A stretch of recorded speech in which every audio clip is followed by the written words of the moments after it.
మొత్తానికి చెడ్డ పేరు వస్తుంది. అలాగే ఒక కుటుంబంలో ఎవరైనా తప్పు చేస్తే ఆ కుటుంబానికి మొత్తము చెడ్డ పేరు, అవమానంగా ఫీల్ అవుతూ ఉంటారు. అది అవమానం, మా పరువు తీసేవు గారా అని అంటూ ఉంటారు తల్లిదండ్రులు. ఒక పిల్లాడి వల్ల మా కాలేజీ పరువు పోయింది, మేము అవమానపరచబడుతున్నాము అని అంటుంటారు ఒక కాలేజీ యాజమాన్యం. అలాగే రాజకీయంలో కూడా ఒక రాజకీయ నాయకుడు, ఒక పదవిలో ఉన్న ఒక ఎమ్మెల్యే కానీ, ఒక ఎంపీ కానీ, ఒక పార్టీ కార్యకర్త కానీ ఎవరైనా తప్పు చేస్తే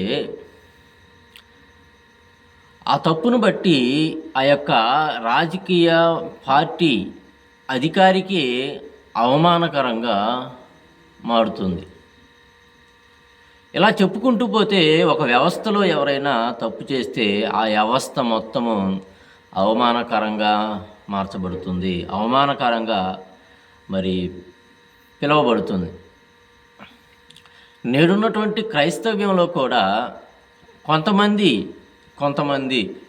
చెప్పేటటువంటి ఈ సాక్ష్యాలు వలన ప్రతిదానికి మైకిచ్చి వారిని చెప్పండి అని చెప్పని, మౌతులో మరి దేవుడు చేసిన మేలు చెప్పండి అని చెప్పని వీరికి మౌతులు ఇవ్వటం వలన, వీళ్ళు చెప్పేటటువంటి సాక్ష్యాల వలన ఇప్పుడు సోషల్ మీడియా అంతా ఈ యొక్క సాక్ష్యాలను పెట్టుకుంటూ ట్రెండ్ చేస్తూ క్రైస్తవేతరులైనటువంటి వారందరూ, క్రీస్తు మీద బురద జల్లేటటువంటి వారందరూ వీటిని ట్రోల్ చేస్తూ భయంకరంగా క్రీస్తుని అవమానపరుస్తున్నారు. వీరి కారణంగానే క్రీస్తు అవమానపరచబడుతున్నాడు. ఈ ట్రోల్ చూసిన తర్వాత నాకు చాలా బాధ వేసి వీటి గురించి చెప్పాలి అనేటటువంటి ఆలోచనతో మరి పోయిన వారం కొంత చెప్పడం జరిగింది. మరి దీన్ని కంటిన్యూ చేయాలనే ఆలోచనతో ఈ మాటలు చెబుతున్నా. ఎందుకంటే చాలామంది క్రైస్తవుల్లో కూడా బైబిల్ తెలియనటువంటి వారు చాలామంది ఉన్నారు. క్రైస్తవేతరులైనటువంటి వారు కూడా బైబిల్ అంటే ఇది పెద్ద అవమానం, ఇంతేనా బైబిల్ అంటే ఇంతేనా, వీళ్ళేదో అమాయకంగా పిచ్చితరాగా ఉంటారా, ఏంది ఇవి, ఏటీఎం దగ్గరికి వెళ్ళి ప్రార్థన చేస్తే 12 లక్షలు రావటం ఏంటి, ట్రాన్స్ఫర్ అవ్వటం ఏంటి, ప్రార్థన చేయగానే ఎలికలు పోవటం ఏంటి, ప్రార్థన చేయగానే అన్లిమిటెడ్ నెట్ రావటం ఏంటి, వీళ్ళకి ఏమైనా ఏందని వీళ్ళొక గ్రహం నుంచి ఏమైనా వచ్చారా అని చెప్పని క్రైస్తవులు ఒకరిని బట్టి క్రైస్తవులందరినీ దూషించే ప్రమాదం ఉంది. కాబట్టి ఇంట్లో ఉన్నటువంటి సమస్యలను మనమే సరిచేసుకునేటటువంటి వారిగా ఉండాలి. కాబట్టి అసలు ఈ సాక్ష్యం అంటే ఏంటి? కొన్నిసార్లు చెప్పాను, అక్షము అంటే కన్ను, అక్షము ప్లస్ అక్షము, చూసింది చెప్పటమే సాక్ష్యము. కోర్టుల్లో మనం చెబుతూ ఉంటాము, కోర్టుల్లో సాక్ష్యం చెప్పంటే ఎదుటి వ్యక్తిని చూసింది, ఎదుటి వ్యక్తి ఎవరి గురించి అన్నా విన్నది చెప్పటమే సాక్ష్యము. చెప్పాను. అంటే యోహాను గారు ఎలా సాక్ష్యం ఇచ్చాడంటే, ఏదైతే మేము కన్నులతో చూసామో, మొదటి యోహాను రాసిన పత్రిక 1వ అధ్యాయం 1వ వచనం, ఏదైతే మేము కన్నులారా చూసామో, ఏదైతే మేము మా చెవులారా విన్నామో, ఏ చేతులైతే మా చేతులు దేన్నైతే తడివి చూసినవో వాటిని గూర్చే మేము సాక్ష్యం ఇస్తున్నాము అని చెప్పని తన గ్రంథంలో రాయటం జరిగింది. మరి వీళ్ళు చెబుతున్నటువంటి సాక్ష్యం, దేవుడు మేలు చేస్తాడు. దేవుడు మేలు చేయనిది ఎవరికి చెప్పండి? దేవుడు మేలు చేయనిది ఎవరికి? అందరికీ మేలు చేస్తూనే ఉన్నాడు. నేటికి మనం బ్రతికున్నామంటే దేవుడి కృపే, మనం బ్రతుకుతున్నామంటే దేవుడి కృపే, గాలి పీల్చుకుంటున్నామంటే దేవుడి కృపే, సూర్యుడు వస్తున్నాడంటే దేవుడి కృపే, అన్నం తింటున్నామంటే దేవుని కృపే. దేవుడు ఇవన్నీ మనకు చేసిన మేలులు, ఇవి చెప్పమంటలా దేవుడు.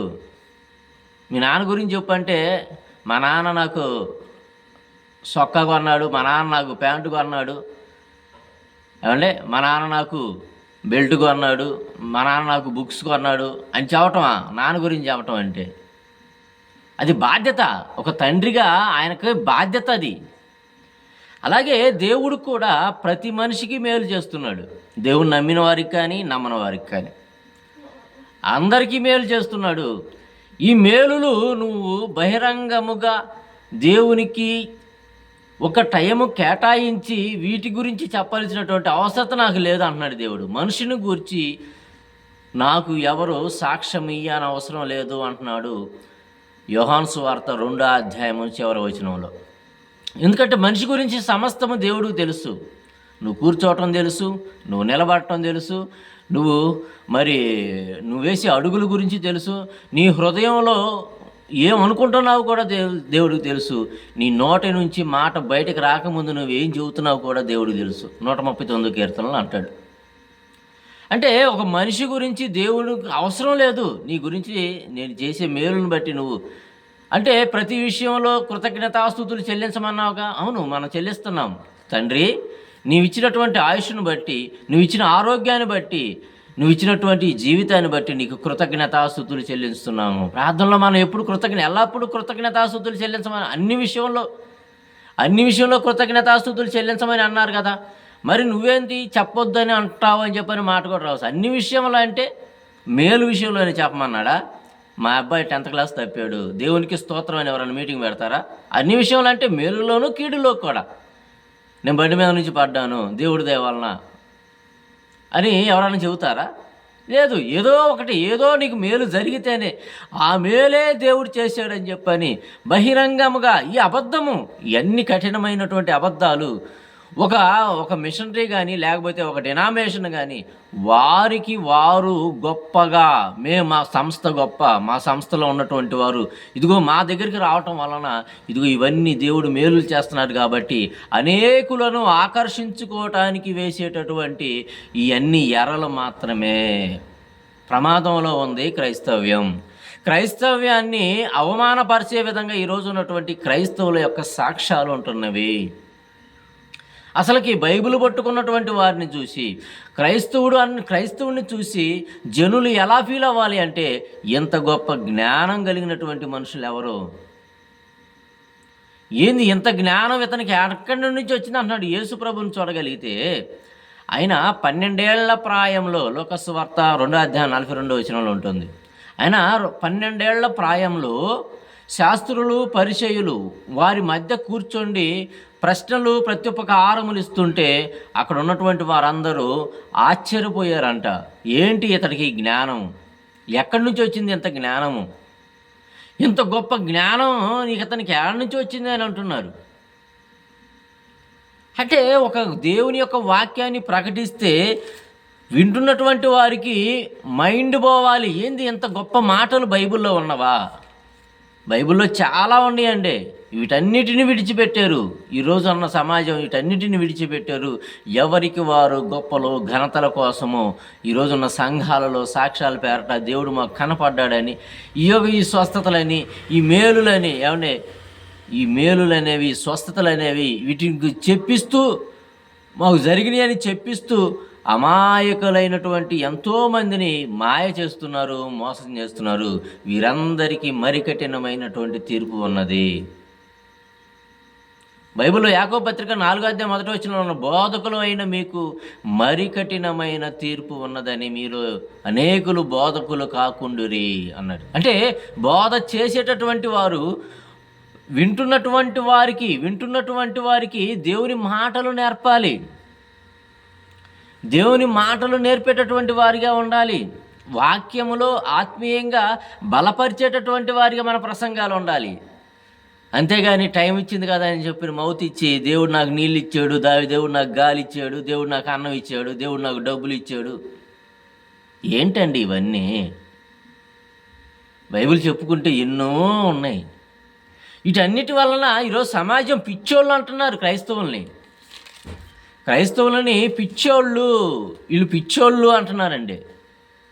అసలు బైబిల్ పట్టుకున్నవాడు ఎలా ఉండాలి, బైబిల్ పట్టుకున్నటువంటి వాడు ఎలా ఉండాలో చూడగలిగితే ఆ బైబిల్ని బట్టి నీకు ఎంత మహిమ వస్తుందో తెలుసా? బైబిల్ పట్టుకొని వాక్యంగా ప్రకటిస్తే, వాక్యం స్వార్థని ప్రకటిస్తే నీకు ఎంత ఘనత వస్తుందో చూడగలిగితే ద్వితీయోపదేశకాండము 4వ అధ్యాయము 6వ వచనం చూడగలిగితే, ద్వితీయోపదేశకాండము 4వ అధ్యాయము 6వ వచనం కనుక మనము చూడగలిగితే, ఈ కట్టడలన్నిటినీ మీరు గైకొని, కట్టడలు ధర్మశాస్త్రం, ఈ కట్టడలు అన్నిటినీ మీరు గైకొని అనుసరించవలెను. దేన్ని అనుసరించాలి? కట్టడలను, ధర్మశాస్త్రంలో ఉన్న విధులు, కట్టడలను, వీటన్నిటిని మీరు గైకొనాలి, అనుసరించవలెను. వాటిని గూర్చి విను జనముల దృష్టికి ఇదే మీకు జ్ఞానము. ధర్మశాస్త్రం గురించి కనుక నువ్వు పాటిస్తూ ఆచరిస్తూ ఉంటే ఇదే మీకు జ్ఞానము అంటున్నాడు. వారు చూసి ధర్మశాస్త్రాన్ని అనుసరిస్తున్నా, అంటే ధర్మశాస్త్రం అంటే వాక్యము, ఈ వాక్యమును అనుసరిస్తున్నటువంటి జనుల దృష్టికి, మీ అనుసరిస్తున్నటువంటి మిమ్మును చూసి వాటిని గూర్చి విను జనుల దృష్టికి అదే మీకు జ్ఞానము, అదే మీకు వివేకము. వారు చూసి నిశ్చయముగా ఈ గొప్ప జనము జ్ఞాన వివేకము గల జనమని చెప్పుకొందురు. వినేవాళ్ళు ఏమని చెప్పుకోవాలా? బైబిల్ ప్రకటిస్తే, బైబిల్ పాటిస్తూ, బైబిల్ని కనుక ప్రకటిస్తుంటే వినే జనం ఏమనుకోవాలో తెలుసా? వీళ్ళు గొప్ప జనము, గొప్ప జ్ఞానయుక్తమైన జనము, ఈ గొప్ప జ్ఞాన వివేచనల గల జనమని చెప్పుకొందురు. బైబిల్ని ప్రకటిస్తే వినినటువంటి వాళ్ళు, ఎక్కడిది వీరికి ఎంత జ్ఞానము, ఎక్కడదబ్బా ఎంత జ్ఞానము, ఎంత జ్ఞానం ఉందా బైబిల్లో? ఏమంటే దాదాపుగా నేను యూట్యూబ్లో 500 వీడియోలు దాకా పెట్టా. సత్యం JBRC వరగానే అనేటువంటి ఛానల్లో దాదాపుగా ఒక 500 వీడియోలు ఉన్నాయి. ఆ వీడియోలు అన్నిటిలో కనుక మీరు చూడగలిగితే మొత్తం మాయ లేదు అందులో, మోసం లేదు అందులో. బైబిల్ని ఉన్నది ఉన్నట్టుగానే ప్రకటిస్తూ వచ్చాం. అంటే ఇంకా ఉందా? ఇంకా బోల్డ్ ఉంది. రాజుల చరిత్ర మొదలుపెట్టాను, ఇజ్రాయేల్ రాజులు మొదలుపెట్టాను, ఆహాబు దాకా వచ్చాను, ఆగిపోయాను. ఉపమానాల గురించి చెబుతున్నాను ఒక పక్క, అది కూడా ఆగిపోయింది. అంటే సమయం లేక బైబిల్లో ఉన్నటువంటి సారాన్ని వివరించి చెబితే బోల్డ్ ఉంది.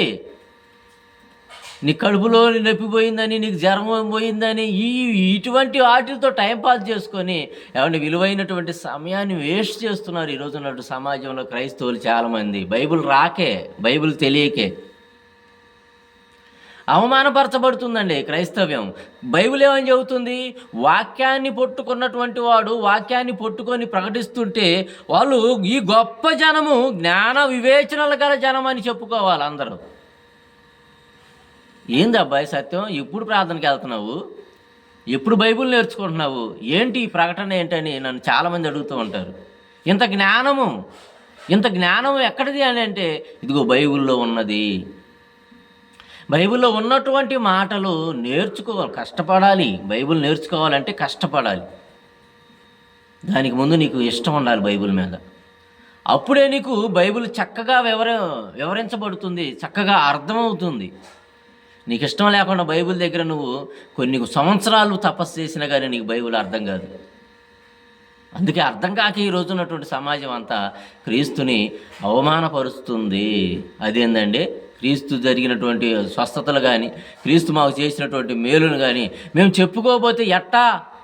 యేసుప్రభు స్వస్థతలు చేయలేదా అని చెప్పని మేము చేస్తున్నామని చెప్పేటటువంటి జనాంగం కూడా చాలామంది ఉన్నారు. మరి స్వస్థత చేసినటువంటి యేసుప్రభు, స్వస్థత చేసిన యేసుప్రభు స్వస్థత చేసుకున్నటువంటి వారితో ఏం చెబుతున్నాడో కూడా మీకు తెలియాలి కదా. స్వస్థత జరిగింది, మేము యేసుప్రభు చేశాడు కాబట్టి మేము స్వస్థత చేస్తున్నాం అని అన్నవాళ్ళు. యేసుప్రభు చనిపోయిన వాళ్ళు లేపారు, నేటికి ఎవరో లేపలేడు. యేసుప్రభు కుష్ఠరోగులను బాగు చేశాడు, నేటికి ఎవరో బాగు చేయలేరు.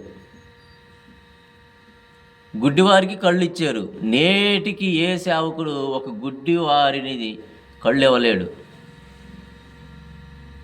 ఓస చేయగలవారిని బాగు చేశాడు, నేటికి ఏ సేవకుడు ఓస చేయగలవారిని మంచిగా మామూలు చేయగలవారిగా చేయలేడు. ఎందుకు చేయలేకపోతున్నాడు? స్వస్థత ఉన్నది, కానీ వరము కలిగిన దైవజనుడు ఎవడూ లేడు. దేవుడు నీకు నీకు నీవు దేవునికి ఉపయోగకరంగా ఉంటే దేవుడే నీకు మేలు చేస్తాడు. ఒక టైంలో నేను 30 అడుగుల ఎత్తు నుంచి కింద పడ్డా. 30 అడుగుల ఎత్తు నుంచి కింద పడితే నా అవసరత దేవుడికి ఉన్నది కాబట్టి దేవుడు నాకు సహాయం చేసాడు. అయిపోయింది. దేవుడు చేసే మేలు ఇది, సాక్ష్యం కాదు. అయిపోయింది. ఎంతలో అయిపోయింది? 2 నిమిషాల్లో అయిపోయింది. అలా ఉండాలి. కానీ మైకులు పట్టుకొని అయిపోతున్నాయి, సాక్ష్యాలు అయిపోతున్నాయి. చాలా ప్రమాదంలో ఉన్నారు మీరు. చాలా కఠినమైనటువంటి తీర్పులోనికి వెళ్ళిపోతున్నారు మీరు. యేసు ప్రభు ఒక కుష్టి రోగిని బాగు చేశాడండి. 5వ అధ్యాయము మత్తయి సువార్త, 6వ అధ్యాయము, 7వ అధ్యాయము. ఈ 3 అధ్యాయాలు ఆయన కొండ మీద ప్రసంగం చేస్తాడు. కొండ మీద ప్రసంగం అయిపోయింది. కొండ మీద ప్రసంగం చేసి ఆయన దిగి వస్తుంటే కుష్టి రోగులు వస్తారు ఆయన దగ్గరికి. ఆయన కుష్టి రోగులను బాగు చేస్తున్నాడు. బాగు చేసి వారితో ఏం మాట్లాడుతున్నాడో మనం చూడగలిగితే మత్తయి సువార్త 8వ అధ్యాయం. అంటే యేసు ప్రభు స్వస్థత చేశాడు కాబట్టి మేము స్వస్థతలు చేస్తున్నాము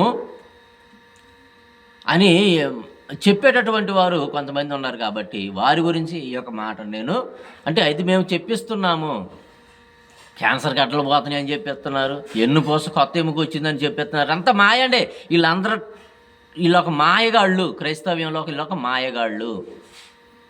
ఒక క్రైస్తవుడిగా నేను చెబుతున్నా. క్రైస్తవం చాలా మాయలో ఉన్నది. కుష్టి రోగిని బాగు చేశాడు యేసు ప్రభు. 8వ అధ్యాయం మత్తయి సువార్త మొదటి నుంచి చాలా జాగ్రత్తగా వినండి. ఈ స్వస్థతల మీద కానీ ఈ సాక్ష్యాల మీద కానీ ఎంతో పట్టుంటే మాత్రమే నేను ఈ విధంగా చెప్పగలను. రైట్. 8వ అధ్యాయం. ఆయన ఆ కొండ మీద నుండి దిగి వచ్చినప్పుడు బహుజన సమూహములు ఆయనను వెంబడించెను. ఇదిగో కుష్ఠిరోగి వచ్చి ఆయనకు మ్రొక్కి, ప్రభువా నీకిష్టమైతే నన్ను శుద్ధినిగా చేయగలవనెను. ఒక కుష్ఠిరోగి వచ్చి యేసు ప్రభు దగ్గరికి వచ్చి, అయ్యా నీ చిత్తమైతే నన్ను శుద్ధునిగా చెయ్యి అని ఆయన్ని అడిగారు. యేసు ప్రభు అంటున్నాడు, అందుకు ఆయన చెయ్యి చాపి వాని ముట్టి, నాకిష్టమే, నీవు శుద్ధుడు కమ్మని చెప్పగా తక్షణమే వాని కుష్ఠిరోగము శుద్ధి ఆయను. తక్షణమే, వెంటనే. 7 వారాలు వస్తే కాల, 3 వారాలు వస్తే కాల. ఈరోజు క్రైస్తవం ఎలా ఉందంటే, మా దగ్గరికి 7 వారాలు రండి, మేము నూనె డబ్బాలు వేస్తాము, అవి తీసుకెళ్ళి మీరు రాసుకోండి, మీకు స్వస్థత కలిగిద్ది. 7 వారాలు కాదు, 10 వారాలు కాదు, జీవితాంతం పోయినా కానీ గుడ్డివాడిగానే ఉంటాడు, కుంటివాడు కుంటిగాడివాడిగానే ఉంటాడు. బహిరంగంగా ఇవన్నీ కనబడి చేయరు. కడుపులో గడ్డ పోయిందని, కడుపు లోపల ఉన్నటువంటి క్యాన్సర్ గడ్డలు పోయినాయి అని, కిడ్నీలో రాళ్ళు పోతున్నాయి అని, ఈ లోపల ఉన్నటువంటివి ఏవో ఇదంతా వాళ్ళే పెట్టుకుంటారండి. సాక్ష్యాలు ప్రకటించేటటువంటి వారిని ఆ సేవకులే పెట్టుకొని వారి ద్వారా స్టేజ్ మీద అబద్ధాలు చెప్పించి వారి సంఘాలను అభివృద్ధి చేసుకునేటటువంటి పనులు ఇవన్నీ చేసేటటువంటి మాయలు, మోసాలు క్రైస్తవ్యంలో. కుష్ఠరోగిని బాగు చేశాడండి ఆయన యేసు ప్రభు. కుష్ఠరోగిని బాగు చేసి వెంటనే ఏం చెబుతున్నాడు చూడగలిగితే, 8వ అధ్యాయం 4వ వచనం చూడగలిగితే, అప్పుడు యేసు కుష్ఠరోగితో మాట్లాడుతున్నాడు, ఎవరితోనూ ఏమీ చెప్పకు సుమి.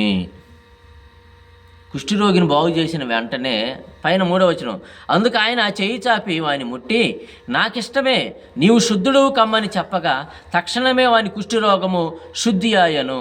అప్పుడు యేసు, ఎవరితోనూ ఏమీ చెప్పకు సుమి, నేను నీకు స్వస్థత చేశానని, నీ కుష్ఠరోగాన్ని నేనే పోగొట్టానని ఎవరితో ఏమీ చెప్పొద్దు. అండర్లైన్ చేసుకున్న మాట. కుష్ఠరోగాన్ని పోగొట్టినటువంటి యేసు ప్రభువే నేను కుష్ఠరోగాన్ని పోగొట్టానని ఎవరితో ఏమీ చెప్పొద్దు అని చెప్పి అంటుంటే, ఈరోజు మనం ఏం చేస్తున్నాము? ఇదిగో నా సంఘానికి వచ్చిన తర్వాత ఇదిగో ఇతను మేలు చెప్పిందని చెప్పని మౌతులు ఇచ్చి స్టేజీల మీద చెప్పిస్తున్నాం. స్వస్థత చేసిన యేసు ప్రభు ఏమంటున్నాడు? అయ్యా నేను నీకు స్వస్థత చేశానని ఎవరితోనూ ఏమీ చెప్పకు సుమి అంటున్నాడు. చెప్పొద్దు నా గురించి బహిరంగంగా. స్వస్థత కలిగిందా? వెళ్ళిపో. స్వస్థత కలిగింది కదా, వెళ్ళిపో అంటున్నాడు. అలాగే 9వ అధ్యాయము మత్తయి సువార్త 9, ఒకసారి కాదు ఆయన చెప్పింది, ఒకసారి కాదండి, ఆయన ఎన్నిసార్లు చెబుతున్నాడు చూడగలిగితే. మత్తయి సువార్త 9వ అధ్యాయము 21వ వచనం చూడగ 27వ వచనం చూడగలిగితే 27వ వచనము మత్తయి సువార్త 9వ అధ్యాయము 27వ వచనం చూడగలిగితే, యేసు అక్కడి నుండి వెలుచుండగా 2 గుడ్డివారు ఆయన వెంట వచ్చి, దావీదు కుమారుడా, మమ్మును కనికరించమని కేకలు వేశారు. గుడ్డివారు దావీదు కుమారుడా మమ్మును కనికరించమని చెప్పని యేసు ప్రభు దగ్గరికి వచ్చి కేకలు వేస్తే, అప్పుడు ఆయన అంటున్నాడు, వారు ఆయన ఎంట ప్రవేశించినప్పుడు తర్వాత గుడ్డివారు ఆయన వద్దకు వచ్చిరి. యేసు, నేను ఇది చేయగలని మీరు నమ్ముచున్నారా అని అడగగా, వారు నమ్ముచున్నాము ప్రభువా అని ఆయనతో అనిరి. నేను మీకు కళ్ళు ఇవ్వగలను అని మీరు నమ్ముతున్నారా అని అనగానే, మేము నమ్ముతున్నాము ప్రభువా అని అనగానే, నమ్ముతున్నాము అని చెప్పి అన్నారు. యేసు, ఇది చేయగలని మీరు నమ్ముతున్నారా అని అనగానే వారు నమ్ముతున్నాము ప్రభు అని ఆయనతో చెప్పిరి. అప్పుడు ఆయన వారి కన్నులు ముట్టి, మీ నమ్మిక చొప్పున మీకు కలుగునుగా కానీ చెప్పినంతలో వారి కన్నులు తెరవబడిను. అంటే నమ్మకం అనేది చూడండి, నమ్మకం ఎవరికి ఉండదు చెప్పండి? నువ్వు స్వస్థ చేస్తానంటే నాకు నమ్మకం ఉండదా? ఏమండి, ఒక కాలు చెయ్యి ఆవిడ ఓత చేయగలిగిన వాళ్ళు ఎవరైనా ఉన్నారు? ఏడో స్వస్థత తగులుతున్నాయి, వెళ్తాము. ఈ మధ్యకాలంలో తెనాల నుంచి ఒక ఆయన వెన్నుపూస విరిగింది.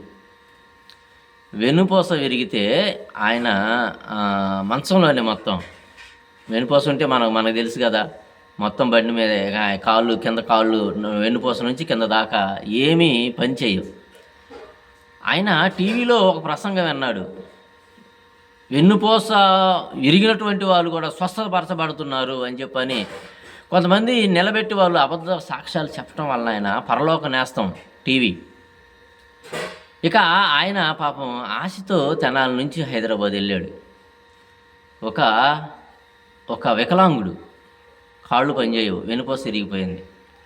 ఆయన అక్కడికి వెళ్తే అక్కడ ఆయన అపాయింట్మెంట్ 10,000. ఆ 10,000 తర్వాత వాళ్ళు ఏదో ఇస్తారంట, దానికి ఒక 10,000.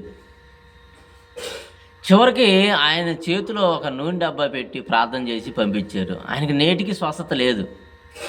పైగా వెళ్ళినందుకు ఆయనకి ఎంత లాసు? 20,000 రూపాయల లాసు. ఈ మధ్య ఒక ఇంటర్వ్యూలో ఆయన చెప్పడం జరిగింది. అంటే మోసంలో ఉంది ఈరోజు ఉన్నటువంటి క్రైస్తవ్యం అంతా. మోసపోయేవాడు ఉన్నంత కాలం మోసగించేవాడికి పంచభక్ష పరమాణం అని పాట రాశాడు రెడ్డి గారు, విజయప్రసాద్ రెడ్డి గారు. పీనుగు ఉన్న చోట గ్రద్దల గుంపులు అంటనే పాట, మంచి పాట, అబద్ధ బోధకుల గురించి. అంటే నువ్వు మోసం పోయేటటువంటి వాడిగా ఉంటే నేను మోసం చేసేవాడు ఉంటానే ఉంటాడు.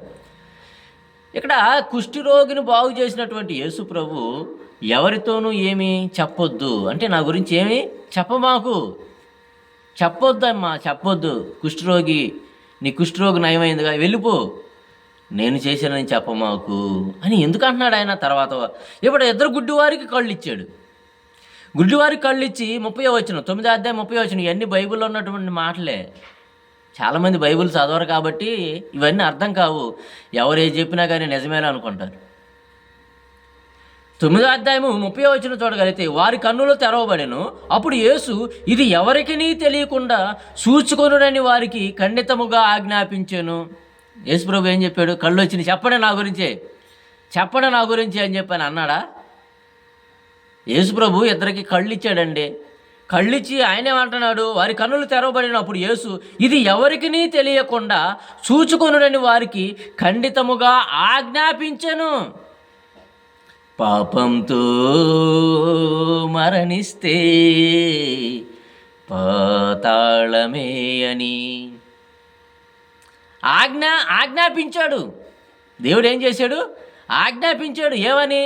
నీకు కళ్ళు ఇచ్చింది నేనే అని నువ్వు ఎవరితో ఏమీ చెప్పగలవు అబ్బాయి అని చెప్పని ఆజ్ఞాపించాడు.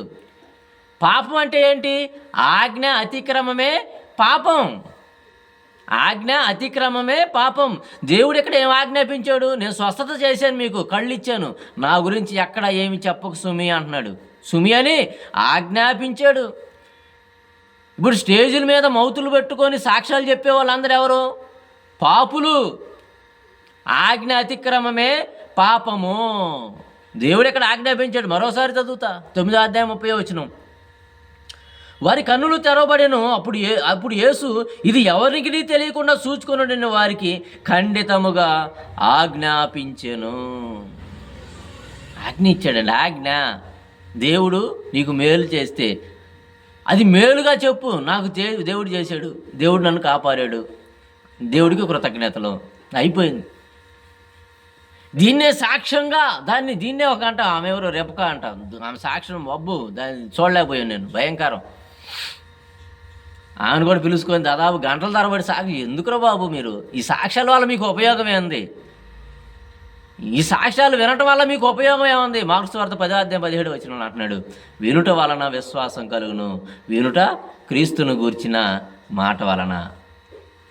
క్రీస్తుని గురించి చెప్పు, రాదు మాకు. యేసు ప్రభు గురించి చెప్పు, రాదు. ఏం చెప్పాడు ఆయన? నా స్వస్థతలు ప్రకటించమన్నాడా? సువార్తను ప్రకటించమన్నాడా? మార్క్స్ వార్త 16:16 మీరు సర్వసృష్టికి వెళ్ళి సర్వసృష్టికి సువార్తను ప్రకటించండి. స్వస్థతను కాదు ప్రకటించేది. స్వస్థత పొందేవా, వెళ్ళిపో, చెప్పమాకు ఎక్కడ. సువార్త ప్రకటించండి. సువార్త అంటే కష్టం బ్రదర్. ఓ పాఠం నేర్చుకోవాలంటే 3 గంటలు కష్టపడాలి, బైబిల్ చదవాలి, కూర్చోవాలి. అంత టైం మాకు లేదు. సాక్ష్యం చెప్పమంటే చెప్పేస్తాం. ఇప్పుడు సాక్ష్యాల పేరట చెప్పేటటువంటి వారు అందరూ దేవుడు ఈ ఆజ్ఞను అతిక్రమించినటువంటి వారే. బోల్డ్ ఉండే బైబిల్లో, బోల్డ్ ఉండే, నన్ను చెప్పొద్దు అని. ఏమండి 12వ అధ్యాయం మత్తయి సువార్త 12:16 మత్తయి సువార్త 12:16 మత్తయి గారు రాసిన సువార్త 12:16 చూడగలిగితే ఇక్కడ ఓస చేయగలవాడిని స్వస్థత చేసాడు యేసు ప్రభు. ఓస చెయ్యి అంటే మనకు పోలియో వస్తే ఓస చేయలాగా ఉంటుంది చూడండి అండి. ఒక చేతికి పోలియో వచ్చి అంతకుముందు ఓస చెయ్యి. ఆ ఓస చేయగల వారిని స్వస్థతపరిచాడు. స్వస్థతపరిచిన తర్వాత ఆయన మాట్లాడుతున్న మాట చూడగలిగితే 16 ఆయన వారందరినీ స్వస్థపరిచి ఆయనకి స్వస్థత చేశాడు. అక్కడికి వచ్చినటువంటి వారందరిని స్వస్థపరిచి నన్ను ప్రసిద్ధి చేయవద్దని వారికి ఆజ్ఞాపించెను. నన్ను ప్రసిద్ధి చేయవద్దు, మీకు అందరికీ నేను స్వస్థత చేశా కదా. స్వస్థత చేసిన తర్వాత నన్ను ప్రసిద్ధి చేయవద్దు అని వారికి ఆజ్ఞాపించెను. ఆజ్ఞ, దేవుడు చెప్పిన ఆజ్ఞ ఏంటో తెలుసా? నేను చేసిన పనులు మీరు చెప్పకండి, మీరు సువార్త చెప్పండి. సువార్త అంటే నేను మీకోసం వచ్చాను, మీకోసం చనిపోయాను, మీకోసం సమాధి చేయబడ్డాను, మీకోసం మరలా తిరిగి లేచాను. మరణాన్ని ప్రకటించటమే సువార్త. మీరు చచ్చిపోయినా కానీ మిమ్మును కూడా లేపుతాను. ఇది సువార్త. సువార్త అంటే ఏంటో తెలుసా? మరణం గురించి ప్రకటించడమే సువార్త. నేను ఎప్పుడు ఈ మరణం గురించి చెబుతుంటే ఏంద్ర బాబు ఈ పొద్దున్న ఈ మరణ సువార్తలు ఏంద్ర బాబు అని అడుగుతూ ఉంటారు కొంతమంది. అంటే సువార్త అంటే అదేనండి. యేసు ప్రభు చచ్చిపోయాడా? యేసు ప్రభు సమాధి చేయబడ్డా? యేసు ప్రభు తిరిగి లేచాడా? నువ్వు చచ్చిపోతావా? చచ్చిపోవని ఏమైనా రాసుకున్నావు అగ్రిమెంటు? భూమితో ఏమైనా అగ్రిమెంట్ రాసుకున్నావు, నేను చచ్చిపోను అని? నువ్వు కూడా చచ్చిపోతావు ఎప్పుడో ఒకసారి. ఆ చచ్చిపోయే లోపు నువ్వు పాపం ఉండకూడదు నీలో. అందుకే పాట వేసి చూపిస్తున్నాం మేము. పాపంతో మరణిస్తే పాతాళమే. నువ్వు చచ్చిపోయే లోపు నీలో పాపం ఉండకూడదు. పాపం పోగొట్టుకోవాలంటే ఏం చేయాలా? ఇది యేసు ప్రభు దగ్గరికి రా, ఆయన రక్తంలో నువ్వు కడగబడు, బాప్తిసం తీసుకో, తప్పింపబడతావు అంతవరకు సహిస్తే. కనుక యేసు ప్రభు స్వస్థతలు చేసి నన్ను ప్రసిద్ధి చేయొద్దు అన్నాడు. ఎవరికి ఏమి చెప్పొద్దని అంటుంటే మరి వీళ్ళు ఎందుకండి ఈ విధంగా మరి సాక్ష్యాల పేరుతో క్రీస్తును అవమానపరుస్తున్నారు? ఏమంటే ఆయన ఎన్ని స్వస్థతలు చేశాడు? అన్ని స్వస్థతలు చేసిన ఆయన కలిగింది ఏంటి? మా యోహాను సువార్త 12:37 యోహాను సువార్త 12:37 చూడగలిగితే, యోహాను సువార్త 12:37 చూడగలిగితే, యేసు ఈ మాటలు చెప్పి వెళ్ళి వారికి కనబడకుండా దాక్కుంటున్నాడంట యేసు ప్రభు. మాటలు చెప్పాడు. మాట అంటే సువార్త ప్రకటించాడు. ఎందుకు వచ్చాడు ఆయన?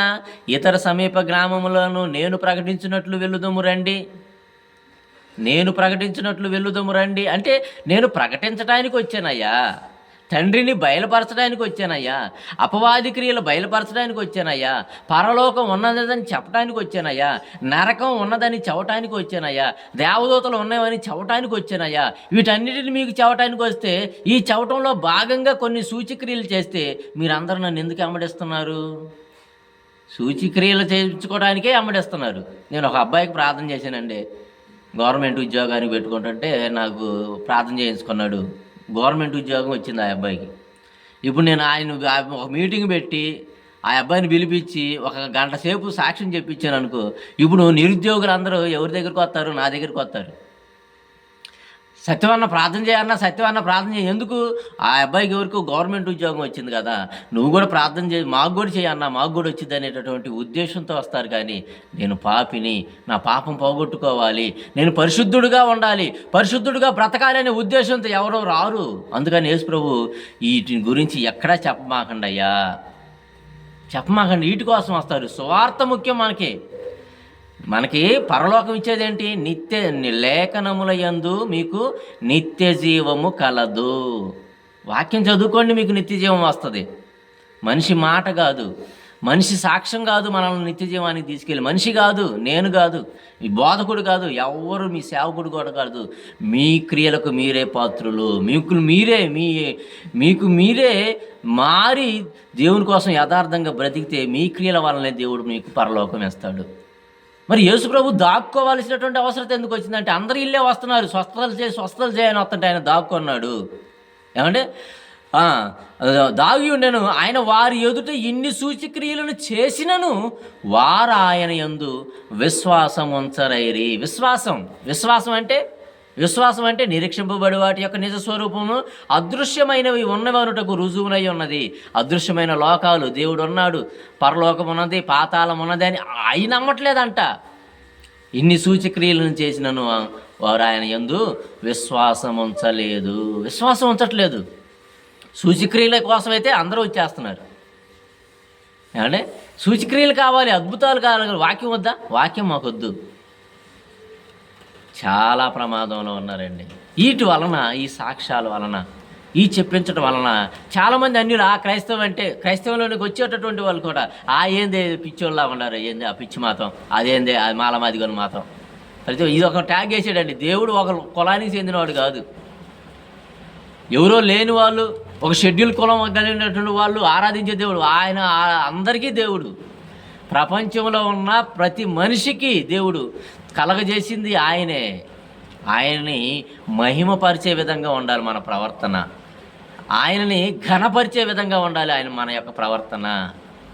ఏమండి మరి ఈరోజు ఉన్నటువంటి సాక్ష్యాల వలన దేవుడు ఎంత అవమానపరచబడుతున్నాడండి. రోమిల్ రాసిన పత్రిక 1వ అధ్యాయం 24 వచ్చిన చూడగలిగితే ముగించుకుందాం. రోమిల్ రాసిన పత్రిక 1వ అధ్యాయం 24 వచ్చిన చూడగలిగితే, ఏమండి రాయబడిన ప్రకారము మిమ్మును గూర్చియే కదా అన్యజనుల మధ్య నా నామము దూషింపబడుతున్నది. అన్యజనుల మధ్య నా నామము దూషింపబడుతున్నది. దేవుడు దూషింపబడుతున్నాడు, నేటికి అవమానపరచబడుతున్నాడు. ఎవరి వలన? దేవుని నమ్ముకున్నటువంటి వారి వలన. దేవుడు అసలు వాళ్ళని పట్టించుకోడు. నమ్ముకున్నటువంటి ఎంతోమంది క్రైస్తవులే ఈ యొక్క అబద్ధాల వలన, అబద్ధపు సాక్ష్యాల వలన క్రీస్తుని అవమానపరుస్తున్నారండి. కనుక ప్రియమైన దేవుని పిల్లారా, దేవుని మనం అవమానపరిచేవారిగా ఉండకూడదు. ఒక ఇంట్లో ఒక యజమానికి, తండ్రికి మంచి పేరు రావాలంటే పిల్లలు చక్కగా చదువుకుంటే పిల్లలను బట్టి తల్లిదండ్రులకు పేరు వస్తుంది. అలాగే ఒక కాలేజీలో పిల్లలను బట్టి కాలేజీకి మంచి పేరు వస్తుంది, మాకు మంచి ర్యాంకు తెచ్చారు పిల్లలని. అలాగే ఒక రాజకీయంలో కూడా ఒక రాజకీయ నాయకుల యొక్క ప్రవర్తనను బట్టి ఆ పార్టీకి మంచి పేరు వస్తుంది. ఇవన్నీ మీకు అర్థమైతే క్రైస్తవులుగా మారినటువంటి మన ప్రవర్తనను బట్టి కూడా క్రీస్తుకు మంచి పేరు తెచ్చేటటువంటి వారిగా మనందరం ఉండాలని ప్రేమపూర్వకంగా కోరుకుంటూ నా మాటలు ముగిస్తున్నాను. ప్రార్థన చేసుకుంటాం.